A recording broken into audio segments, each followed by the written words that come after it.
আসসালামু আলাইকুম।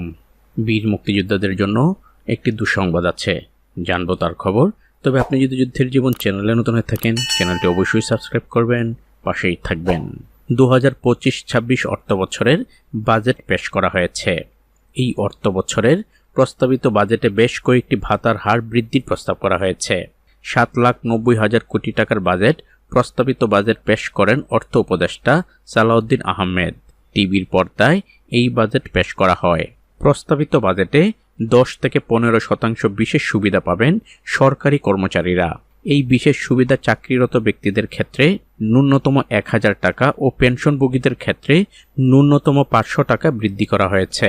জাতীয় বেতন স্কেলের আওতাভুক্ত সরকারি বেসরকারি স্বশাসিত রাষ্ট্রায়ত্ত প্রতিষ্ঠানগুলো, ব্যাংক, বীমা, আর্থিক প্রতিষ্ঠান, বর্ডার গার্ড বাংলাদেশ ও পুলিশ বাহিনীতে নিয়োজিত কর্মচারী ও পেনশনভোগীদের জন্য এই বিশেষ সুবিধা কার্যকর হবে। আপনাদের পূর্বে বলেছিলাম, সামাজিক নিরাপত্তা কর্মসূচির আওতায় বেশ কিছু সুবিধাভোগীদের ভাতা বাড়ানো হবে। তাই করা হলো উক্ত বাজেটে। সামাজিক নিরাপত্তা কর্মসূচির মধ্যে যেসব ভাতাভোগীরা ভাতা পাবে তা হলো বয়স্ক ভাতা, বিধবা ও স্বামী নিগৃহীতা ভাতা, প্রতিবন্ধীদের জন্য ভাতা, মা ও শিশু সহায়তা কর্মসূচির আওতায় প্রদত্ত ভাতা, আনসার জনগোষ্ঠীর জন্য মাসিক ভাতা। উল্লেখিত এসব ভাতার হার বৃদ্ধি করার প্রস্তাব করা হয়েছে।